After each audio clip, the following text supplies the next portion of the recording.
고린도후서 3장 12절부터 18절까지 같이 읽겠습니다. 시작. 우리가 이 같은 소망이 있으므로 담대히 말하노니 우리는 모세가 이스라엘 자손들에게 장차 없어질 것의 결국을 주목하지 못하게 하려고 수건을 그 얼굴에 쓴 것 같이 아니하노라. 그러나 그들의 마음이 완고하여 오늘까지도 구약을 읽을 때 그 수건이 벗겨지지 아니하고 있으니 그 수건은 그리스도 안에서 없어질 것이라. 오늘까지 모세의 글을 읽을 때 수건이 그 마음을 덮었도다. 그러나 언제든지 주께로 돌아가면 그 수건이 벗겨지리라. 주는 영이시니 주의 영이 계신 곳에는 자유가 있느니라. 우리가 다 수건을 벗은 얼굴로 거울을 보는 것 같이 주의 영광을 보매 그와 같은 형상으로 변화하여 영광에서 영광에 이르니 곧 주의 영으로 말미암음이니라. 아멘. 모세가 시내산에서 십계명 받고 내려올 때 하나님의 영광 가운데 40일 동안 머물러 있었기 때문에 얼굴에서 광채가 났습니다. 그때 이스라엘 백성들이 모세의 얼굴을 보고서 두려웠어요. 하나님의 영광의 광채가 비치니까 자기들이 죽을 줄 알고 얼굴을 수건으로 가리라고 했습니다. 죄인이 하나님 앞에 서면 죽습니다. 자기 죄를 씻는 피에 제사를 지내고 제사장들도 성소에 들어가고 대제사장이 지성소에 들어가야지 그냥 들어가면 죽습니다. 일반 백성들은 성막 안에 들어가면 죽습니다. 왜? 그곳은 구별된 곳, 거룩한 곳이기 때문에 죄가 함께 할 수 없어요. 죄인이 함께 할 수 없어요. 자기 죄를 씻고 들어가야지만이 됩니다. 그렇기 때문에 죄인인 내가 거룩하신 하나님을 만나면 죽는다고 이스라엘 백성들은 다 생각을 한 거예요. 그래서 모세가 영광의 광채를 가지고 빛을 환하게 비추는 얼굴로 오니까 두려워서 죽을까 봐 떤 겁니다. 베드로도 밤새 고기 잡으려고 그물을 내렸는데 못 잡았습니다. 예수께서 저 깊은 데 가서 그물을 던져라. 순종해서 던졌을 때 그물 가득히 찢어질 정도로 많이 잡았습니다. 그때 이분이 메시아구나, 하나님의 아들이시구나, 구약에 예언된 우리를 구하러 오신 구세주구나 알았습니다. 그래서 바다에서 고기 잡고 무태 오자마자 땅 위에 올라오자마자 뭐라고 했습니까? 나를 떠나소서, 나는 죄인이로소이다. 하나님 앞에서 드러나는 것은 죄입니다. 그분은 거룩하신 분이기 때문에 내 죄가 자꾸 드러납니다. 그게 내가 어찌할 수밖에 없는 죄인, 죽을 수밖에 없는 죄인이라는 걸 압니다. 이 신앙생활도 똑같아요. 신앙생활 계속 제대로 하면, 정상적으로 하면 할수록 기도를 하고 예배하고 성경을 보고 이 일 저 일 이 사람 저 사람하고 좋은 일 안 좋은 일 부딪히고 같이 살면 살수록 깨닫는 게 뭐냐? 밝히 드러나는 게 뭐냐? 내가 죄인이구나. 또한 어느 누구도 의롭지 않고 누구나 다 죄인이구나. 이것을 깊이 압니다. 만약에 이걸 모르고 아유 내가 의로워, 난 믿음이 좋아, 나는 뭘 잘해, 이러면 이거 뭔가 빗나가 있는 거예요. 그걸 아셔야 돼요. 그래서 그걸 깨닫고 돌이키게 하고 온전케 하려고 하나님이 손을 대시는 겁니다. 고난을 허락하시고 연단하시는 겁니다. 그러니까 이 땅에 살 때는 연단 많이 받고 하늘나라 가서 번쩍번쩍 빛날 생각을 해야지, 이 땅에 살면서 뭐 이것도 움켜잡고 저것도 움켜잡고 이것도 하고 저것도 하고 내가 하고 싶은 거 하다가 죽으려고 그러면 큰일 납니다. 하고 싶은 거 안 되는 게 은혜고 복이에요. 그걸 깨달으셔야 됩니다. 가족들도 내가 원하는 대로 크고 살길 원하죠. 빨리 깨닫고 돌이켜야 됩니다. 그게 안 되죠. 그러니까 고난이 닥치는 거예요. 이 놀라운 고난의 비밀이 있습니다. 하나님은 우리를 깨끗하고 점도 없고 흠도 없이 책망할 것이 없는 자로 하나님 앞에 서기를 원하십니다. 다른 게 원하는 게 없어요. 바로 그거예요. 그 내가 원하는 것과 하나님이 원하는 게 얼마나 많이 다릅니까? 그 내가 원하는 게 빨리 하나님이 원하는 걸로 생각이 바뀌어야 돼요. 제가 거듭거듭 말씀드리지만 빨리 바꿀수록 좋습니다. 뭐가 좋아요? 내 마음이 평안해요. 나를 만나는 자들이 평안을 얻습니다. 근데 하나님이 원하시는 거 알면서도 거부하고 내가 원하는 것만 자꾸 마음에 품고 기도하고 그거 이루려고 힘쓰고 달려가면 내 마음에 평안이 없어집니다. 그러면 나를 만나거나 함께하는 사람도 평안이 없습니다.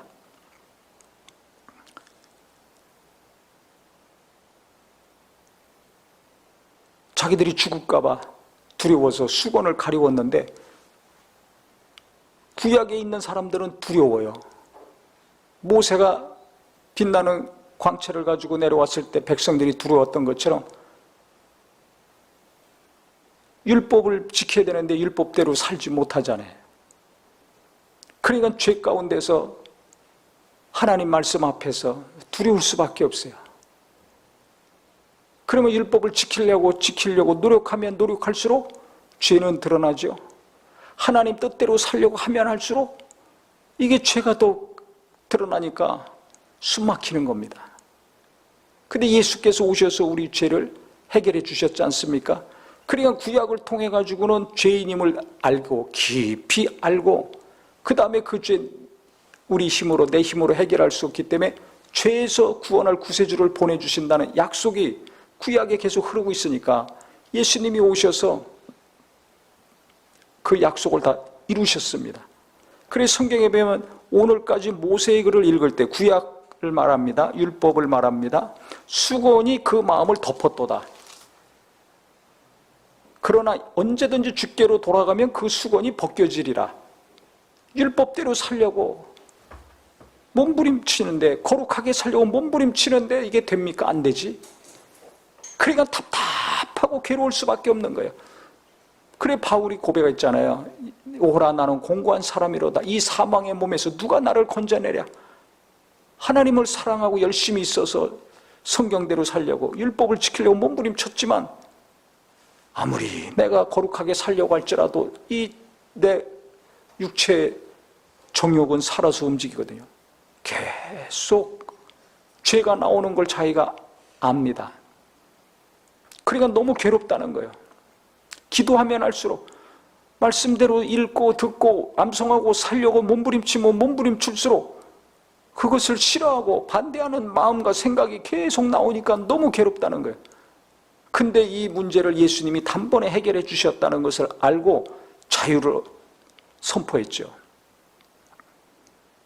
우리 힘으로 할 수 없는데 예수님이 하셨어요. 그걸 믿음으로 우리가 구원을 받고 죄와 율법에서 자유자가 되니까 얼마나 기쁘겠습니까?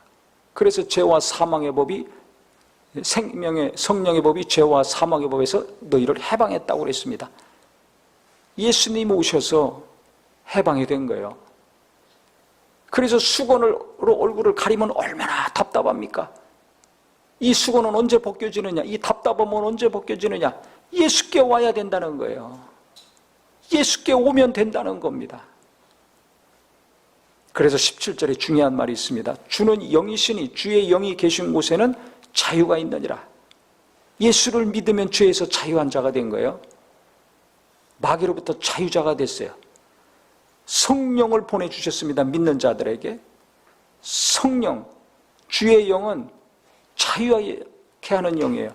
그래서 성령 받고 성령 충만하면 자유합니다. 매인 게 없어요. 근데 이 자유를 말이에요. 누리고 맛봤는데 다시 무언가 또 묶이고 매이는 경우가 있습니다. 이걸 조심해야 돼요. 그게 율법주의적인 신앙생활이에요. 하루에 기도는 몇 시간 해야 돼. 성경은 어느 정도 해야 돼. 이건 해야 돼. 저건 하지 말아야 돼. 벌써 이게 입력이 돼 있죠. 그게 굳어져 가지 않습니까? 집에서는 어떻게 해야 되고, 교회에서는 어떻게 해야 되고, 직장에서는 어떻게 해야 되고, 자기가 만든 법이 있어요. 원칙이 있어요. 기준이 있어요. 이런 사람들은 자유가 없습니다. 자기도 자유가 없고 남도 자유가 없게 만들어요. 특히 모범생들, 품행이 방정하고 타의 모범이 됨으로 이에 표창장 많이 받은 사람들, 거기 항상 적혀 있죠. 요즘은 뭐라고 있는지 모르지만 제가 학교 다닐 때는 품행이 방정에 아주 똑바로요. 흠잡을 게 없어요. 타의 모범이 돼. 장난도 안 쳐. 선생님 말하는 거 잘 듣고 공부 시간에 공부하고 말썽 피지도 않고 너무 모범적이야. 그 상장을 줍니다. 이런 사람들, 이게 신앙생활 하다 보면 신앙생활도 아주 모범적으로 규칙적으로 바르게 하거든요. 그게 한편으로는 좋지만 한쪽으로는 무슨 문제가 생기느냐, 그렇지 못한 사람들을 볼 때 속으로 나도 모르게 무시가 됩니다. 정죄가 됩니다. 나중에 결혼해서 자식을 낳고 키울 때 자식들이 대단히 어렵습니다. 왜? 애는 나처럼 살 수가 없어요. 근데 자기가 살아온 것처럼 자기 자식이 살기를 바라거든요. 조금이라도 자기 기준에서 빗나가면 견디지를 못해요. 좋은 말로 하다, 큰 소리치다, 야단치다, 매를 들다. 그러면 자녀들과 거리는 멀어지고 이게 종잡을 수가 없어요. 사춘기 되면 이제 마음대로 나가니까 더 빗나가죠. 부딪히는 만큼 빗나가는 거예요. 그래 부모들이 문제라고 계속 얘기하는데도 부모들이 이걸 깨달아야 되는데 못 깨닫습니다. 못 깨달아. 애들 얼굴에 수건을 막 몇 개씩 덮어놓는 거랑 똑같은 거예요. 숨 막히게. 그 애들이 숨 막히다 그래요. 집에만 가면. 그래 가출하는 거예요. 대화가 안 돼 몇 마디 하면 숨 막히다 그래요. 왜냐하면 이 숨통을 쪼이는데 왜 쪼여? 이렇게 살아야 되는데 너는 왜 그렇게 사냐? 이게 맞는데 너는 왜 그 길로 가냐? 자유가 없어요. 자유를 억압해. 내가 기준이고 내가 법이에요. 이거 큰 착각입니다. 예수님은 우리의 연약함을 담당하시고 자유를 주셨어요. 주의 영이 계신 곳에는 자유가 있느니라. 성령이 역사하시면 자유가 있습니다. 정죄하지 않습니다. 무시하지 않습니다. 판단하지 않습니다. 자유합니다. 이게 무슨 그런 방종하라, 마음대로 하고 싶은 대로 살아라, 그게 아니에요. 예배해야 되는데 예배를 안 해. 공부해야 되는데 공부를 안 해. 직장 가서 일해야 되는데 안 가. 그럼 얼마나 속이 터지고 화가 납니까? 그럼 주님도 그 사람 볼 때 속이 터지고 화가 날까요? 잘 아시잖아요. 가늠하다 현장에서 잡힌 여자 속이 터지고 화가 나가지고 뭐라고 하셨습니까? 아닌 거 잘 아시잖아요. 그 여자에게 자유함을 줬어요. 뭐라고 안 하시고. 불쌍히 여기셨어요. 위로해 주셨어요. 살려주셨어요. 구원해 주셨어요. 이게 진짜 자유자입니다. 내가 예수 안에서 성령으로 말미암아 자유자가 됐다면 죄와 연약함과 정죄와 비난과 멸시와 무시와 천대와 이 모든 것에서 내가 벗어난 자가 됐다면 어떻게 해야 돼요? 내가 생각하는 기준과 거꾸로 사는 사람을 볼 때 분노하고 화가 나고 잔소리하고 윽박지르고 야단칠 것이 아니라 그냥 불쌍히 여기고 기도해 주는 겁니다. 그 사람이 깨닫고 돌이킬 때까지 인내하는 겁니다. 이게 안 되는 거예요.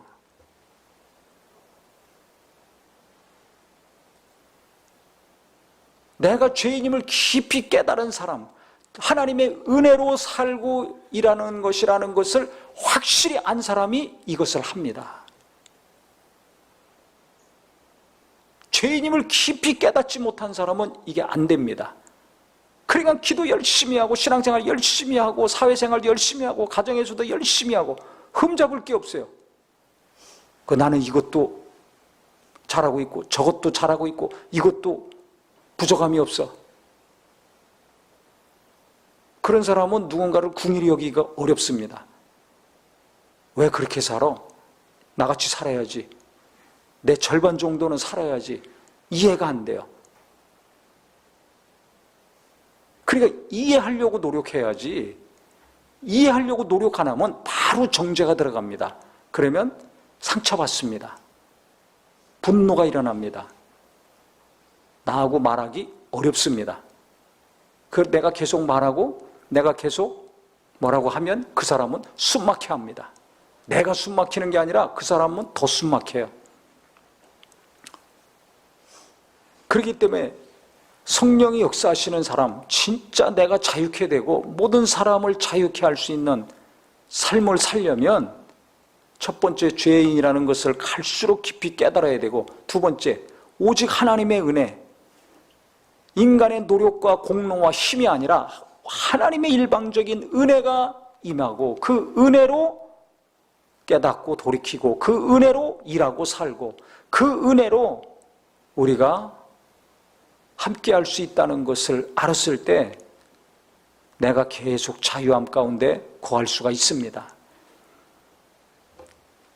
이 하늘에는 말이에요, 구름이 있어요.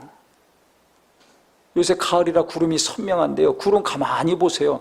구름이 자기가 가고 싶다고 정해놓고 갑니까? 구름도 보면 큰 게 있고 작은 게 있어요. 형태가 각각 다르죠. 두께도 다릅니다. 크기가 다릅니다. 그럼 자기가 의도해가지고 크기 정합니까? 바람이 부는 대로 그게 되는 거예요. 크기고 넓이고 높이고 바람이 부는 대로, 기압이 세냐 약하냐에 따라 형성이 되는 겁니다. 가고 싶은 대로 안 갑니다. 바람이 부는 대로 가는 거예요. 성령의 사람은 바로 구름과 같습니다. 그래서 이제 구름을 좋아해요. 예수님 말씀하셨잖아요. 바람이 임으로 불며 어디서 와서 어디로 가는지 알지 못하듯이 성령으로 난 자는 다 이러하니라. 바람이 부는 대로 구름은 다녀요. 그러다 없어지는 거예요. 성령 받았으면 성령이 이끄시는 대로 가는 거예요. 내가 길을 정해놓으면 그거 벌써 성령과 거스리는 겁니다. 그래서 내 원함을 자꾸 내려놔야 됩니다. 더 정확히 얘기하면, 전에도 말씀드렸지만, 진짜 자유한 자가 되려면, 성령의 인도하심 따라, 하나님의 인도하심 따라 사는 자가 되려면 하고 싶은 거 내려놔야 돼요. 하기 싫은 것도 내려놔야 돼요. 우리 안에는 항상 두 가지가 있어요. 하고 싶은 거 고집하면 성령의 인도하심을 받지 못하고, 성령이 이끄시는 대로 안 가는 거예요. 또 성령이 인도하시는데 순종해야 되는데 하기 싫다고 안 해. 둘 다 불순종하는 겁니다. 성령을 거스리는 겁니다. 그럼 그게 뭔 삶이에요? 하나님 뜻대로 살지 않고 내 뜻대로 사는 거죠. 내가 하고 싶으니까 하고 하기 싫으니까 안 하잖아요. 내 마음대로 사는 거예요. 이러면 안 되잖아요. 그러니까 내가 하고 싶은 것도 있고 하기 싫은 것도 있는데 거기에 매여 있지 말고 이걸 내려놔야 돼요. 두 개를 다. 이게 제대로 사는 삶입니다. 그 두 가지를 내려놓으면 어떻게 되는가? 성령이 인도하시는 대로 가는 거예요. 구름이 동쪽으로 갈지 서쪽으로 갈지 바람이 부는 대로 가는 거예요. 가만히 있으면 가는 겁니다. 한 것처럼 성령이 감동하시고 인도하시는 대로 내 원함이 없어지고 내가 원치 않는 것도 하기 싫은 것도 내려놓으면 성령께서 분명히 가르쳐 주시거든요. 내 마음과 생각에 모든 것을 보여서 성령이 너에게 임하면 가르쳐 주신다고 예수님 말씀했잖아요. 내가 알 수가 있는 거예요. 내 마음과 생각에 가르쳐 주시니까 그대로 하면 됩니다. 그래서 묻는 기도에 대해서 말씀 몇 달 동안 들었지 않습니까? 묻는 기도를 하라는 것은 내가 원하는 거 내려놓고 내가 내 마음대로 하려는 거, 불순종하는 거, 하기 싫은 거 내려놓으라는 거예요. 나는 이거 하고 싶어, 이거 돼야 되는데, 그러니까 맨날 괴로운 거예요. 그게 하나님의 뜻인지 아닌지 어떻게 합니까? 내가 원하는 거지. 또 세상이 원하는 게 있어요. 부모가 원하는 게 있어요. 내 육체가 원하는 게 있어요. 다 부질없고 소용없는 겁니다. 오죽하면 불로 공적을 시험한다고 합니까? 다 타버리는 겁니다. 잿더미로 남는 것에 내가 힘쓰고 갈 겁니까? 거기다 시간과 물질을 쓸 겁니까? 정신 차려야 됩니다. 얼마나 산다고. 오래 살 것 같죠? 금방 갑니다. 잠깐입니다. 잠깐 보이다 없어지는 안개라고 했잖아요, 성경에. 나그네의 삶이라고 했잖아요. 잠깐 있다 가는 거예요. 영암방, 호텔방 며칠 있다 가는 것처럼 잠깐입니다. 하늘나라 가서 영원히 끝도 없이 삽니다. 계산이 딱 나와야 되잖아요. 무엇을 위해서 내가 힘을 쓸 것인가? 어디에서 살 것을 바라보고 내가 준비하고 해야 될 것인가? 계산 잘하세요. 돈 계산만 하지 말고. 자유하게 살으라는 거예요. 성령으로 살으라는 거예요. 성령이 이끌리시는 대로 살으라는 겁니다. 그래서 저는 구름을 보면서 항상 이 말씀이 생각나요. 바람이 힘으로 불며 어디서 와서 어디로 가는지 알지 못하듯이 성령으로 난 자는 이러하니라. 딱 구름이 그래요. 구름이 바람 부는 대로 가잖아요. 자기가 이렇게 갔다 저리 가겠다 씨름하고 끙끙거리고 고민하고 하나 없습니다. 하나님 앞에 그래서 머무는 거 잘해야 됩니다. 뭐 하려고 하지 말고 그 이전에 하나님 앞에 머무는 거 잘해야 돼요. 그래서 주님이 하라고 하시면 성령으로 가르치신다고 했으니까, 예수님 말씀을 생각나게 하신다고 했으니까 말씀을 통해서 인도해 주시고, 그래서 그것 또한 2달 연속 설교했지 않습니까? 묻는 기도 2달 하지 않습니까? 그거 다시 한번 계속 들었으면 좋겠어요. 그래서 무슨 일이든지 큰 일이건 작은 일이건 하나님께 묻는 기도하고, 내가 하고 싶은 거 이게 진짜 하나님의 뜻인가? 내가 하기 싫은데 이게 하나님의 뜻인가? 하나님의 인도는 받아야 되잖아요. 그래서 무슨 일을 하든지 꼭 이렇게 해야 돼, 이게 없어야 됩니다. 지금까지 내가 했던 경험 이것도 내려놓아야 됩니다. 내 기준, 내 판단, 내가 지금까지 해왔던 거 이거 다 내려놓으세요. 그거 있으면 또 성령을 가로막습니다. 그것 때문에 내가 자유함이 없는 거예요. 자유가 없으니까 기쁨이 없는 거예요. 그래서 내가 얼마나 답답하게 사는 사람인가, 내가 얼마나 성령을 지금 가로막고 있는가, 누구 탓하고 원망할 것이 아니라 내가 지금 가로막고 있는 칸막이 하나 둘씩 깨트리고 제거되기를 예수 이름으로 축원합니다. 그걸 깨트린 만큼, 깨닫고 돌이킨 만큼 내 마음은 평안해지고 자유가 넘치고 기쁨이 넘치는 삶이 될 것입니다. 주님이 주지도 않았는데 내가 스스로 쌓아놓고 수고하고 무거운 짐에 깔려가지고 끙끙거리지 않습니까? 가만히 보세요. 그 짐덩어리 누가 갖다 준 건가? 다 내가 내 머리에 쌓아놓고 내 가슴에 쌓아놓은 거예요. 어느 누가 갖다 준 거 아닙니다. 내 욕심, 내 원함, 내가 하고 싶은 거, 그것이 지금 내 머리에다 내 가슴에서 나를 누르고 있는 거 아닙니까? 성령의 인도하심, 자유함이 있습니다. 성령이 역사하시는 곳에서는 자유가 있습니다. 그래서 은혜 받으면 기쁘잖아요. 평안하잖아요. 행복하잖아요. 왜? 성령 충만하니까 자유가 넘치는 거예요. 돈이 없어도 기쁘잖아요. 성령 충만해 보세요. 예수로 충만해 보세요. 아파도 평안하고 기쁩니다. 바로 그거예요. 자유함이 있는 곳에는 평안이 있고 기쁨이 있습니다. 두려움이 없습니다. 걱정, 염려, 근심이 없습니다. 수고하고 무거운 것이 하나도 눈에 안 보입니다. 근데 내가 왜 그 밑에 가서 끙끙거리고 짓눌림을 당해야 됩니까? 왜 억압을 당합니까? 자유는 어디 갔습니까? 내가 원하는 거, 그게 나를 짓누르고 있는 거예요. 그래서 나도 그렇고 내 가족도 그렇고 하고 있는 모든 관계된 일에 있어서 모든 거 하나님이 알아서 때가 되면 응답도 주시고 은혜도 주시고 뭐 하나님께서 필요한 거 알아서 주시니까 하나님께 모든 것을 맡기고 성령이 인도하시는 대로, 나보다 나를 더 잘하시는 하나님이 성령으로 나를 인도하시는데, 내게 가르쳐 주시는데, 말씀을 통해서 분명히 또 확인케 해주시니까 성령의 인도하심, 말씀의 인도하심 따라서 가는 저와 우리 모두의 삶이 되기를 예수 이름으로 축원합니다. 기도하겠습니다.